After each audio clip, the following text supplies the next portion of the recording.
Today, it's story time! Emperor's New Machine.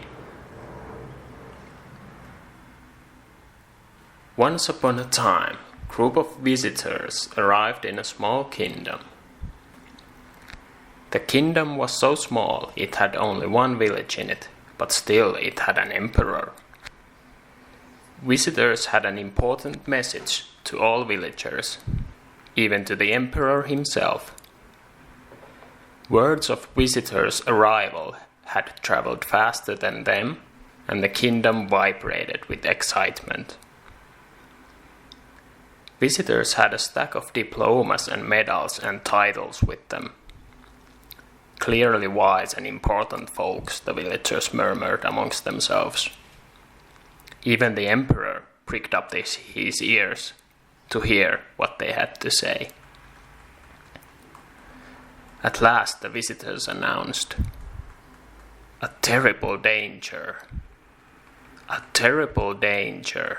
threatens this entire kingdom and all of you." Thrill in the crowd grew on. "One must be stupid or crazy not to see the signs of incoming doom all around us," they said. To the wise and important people they are obvious. Great dangers threaten us all, and we must act now. "Even that island over there," one of them said while pointing to the sea, "not long before the sea has swallowed it completely. It just happens that the moon has become dangerous. And that causes many kinds of horrible terribleness." Villagers listened rather suspiciously. Come on, really? The island had stood there just fine as long as anyone could remember. Moon too looked perfectly normal and not at all dangerous. But no one amongst the villagers was an important expert on matters of horrible terribleness, now were they?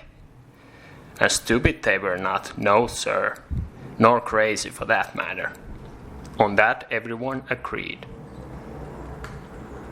Word spread fast, and villagers began to get used to talks about horrible terribleness, bad moon, and sinking island.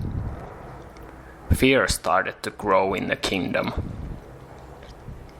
Soon there were thoughts on how to stop the danger, and actions were demanded from the emperor. Newspapers wrote about the dangers of the moon and its causes and effects, and schools began to give lessons. Children were even told not to use the whole moon word anymore. No one wanted to go to the old island anymore, let alone live there, and houses there lost their value. When the moon was visible in the sky, fewer and fewer could muster the courage to go out. What if right here, right now, it strikes? Emperor was thinking very hard on how to save his kingdom. Was there any hope left? Perhaps the visitors would know and could help, he reasoned. Emperor invited them over and presented his request. "As of yet, there is no full certainty on what kind of horrible terribleness happens, and when, and how to stop it," visitors told the emperor. "We must continue researching." "Can we help with the research in any way?" Emperor asked. Visitors said they could come to live in the old island, since from there the signs can be noticed best. Visitors even promised to buy the whole island, to avoid all kinds of disturbance and obscurity. This way, the emperor and villagers could also get some small benefit out of a worthless island. "Well, of course, why didn't I come up with that?" Emperor exclaimed excitedly. He was happy the visitors were not only wise and brave, but so friendly too. Visitors settled, into the island and began their research. Days replaced days as emperor and villagers waited eagerly for an answer. At last, visitors announced they found the answer. They now knew the nature of horrible terribleness. Entire kingdom gathered to hear when and how it strikes. We have found out that horrible terribleness strikes very soon and leaves nothing behind, visitors began explaining. It just so happens that the moon has begun sending dangerous, invisible particles that poison the air, they said and continued. Air itself will soon become dangerous. Luckily we noticed these particles on time, visitors said, and everyone breathed a sigh of relief together. It is still possible to prevent the horrible terribleness, but it takes a lot of work and courage from us all, they continued. As of yet, there is no full certainty on how poisonous the air can get. You can only imagine. But the important thing is to act immediately. Emperor and villagers agreed. There was no time to waste. What must be done, whatever it costs. What to do then? Emperors and villagers asked the visitors. We have invented a machine that calms the moon back to normal, visitors answered, and people cheered. We can build it to the island so that it does not even bother anyone. Visitors continued and people cheered even more. How lucky were we that such wise and friendly visitors came to help us, right in the nick of time. Villagers cheered happily. Emperor had to raise taxes to pay for the machine and a visitor's reward. You see, preventing a danger of this magnitude was not cheap. The villagers understood. Whatever was necessary to prevent horrible terribleness had to be done. It was a matter of life and death. Visitors explained, there is no longer any danger as long as the machine runs. Machine calms the moon, they said, and this line became a household name, repeated by young and old alike, the emperor included. Apparently, during full moon, the moon particles were especially dangerous. This everyone seemed to know somehow. Such times must be very tough on the machine. Villagers and emperor were very proud of their machine. Village started to become known as the Kingdom of Moonfighters. This one small and insignificant kingdom began attracting admiration and praise from other kingdoms. That raised emperors and villagers' importance even more. No one seemed to remember what was talked about the island earlier. Unfortunately, to work properly, the machine required continuously more gold and silver as fuel. It was certainly a peculiar and complex machine. Calming the moon was not an easy or cheap task, no doubt about that. Villagers pondered. It was probably too hard for an ordinary person to understand how the machine worked. But the important thing was to do what must be done, whatever it costs.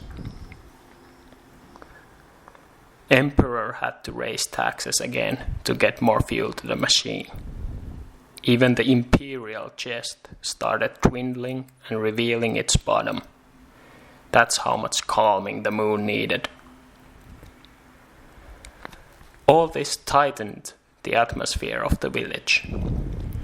There were signs of climate change in the air, so to speak. The atmosphere was starting to become straining. The villagers started stalking each other over who used this or that much air. It was becoming harder and harder to breathe freely in such an environment.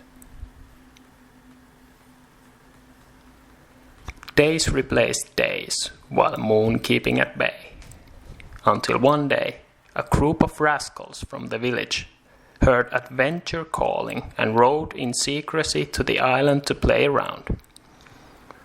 They knew perfectly well it was strictly forbidden to go to the island. Important visitors were not to be disturbed, and operation of the vital machine was not to be endangered under any circumstances. All knew just fine it was dangerous near the machine too. No sane person would go near it anyway, right? But on the island they were nonetheless. Just so happened that one rascal peeked inside a building. And what a surprise followed. Building was filled with precious metal, gold and silver piled from top to bottom.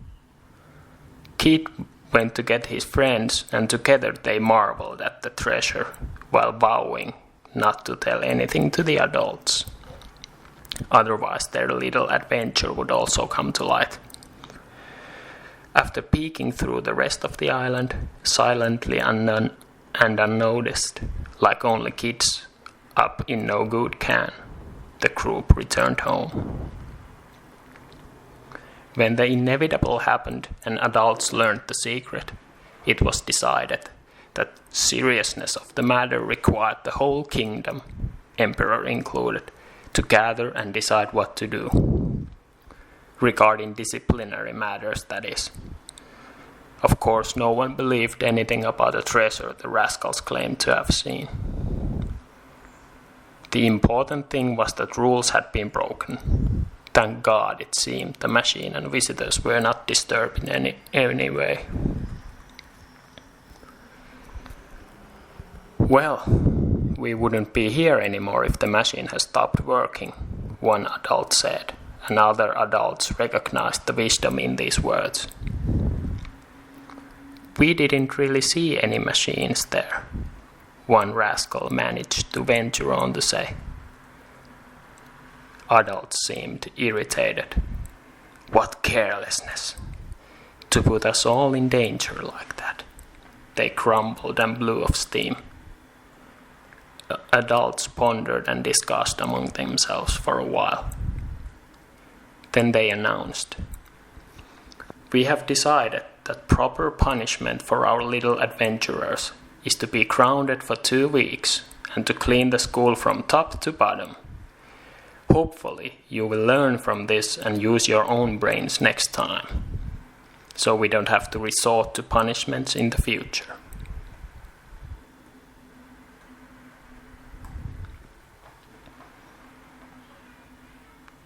Cheers, all you lovely humans, and all the best.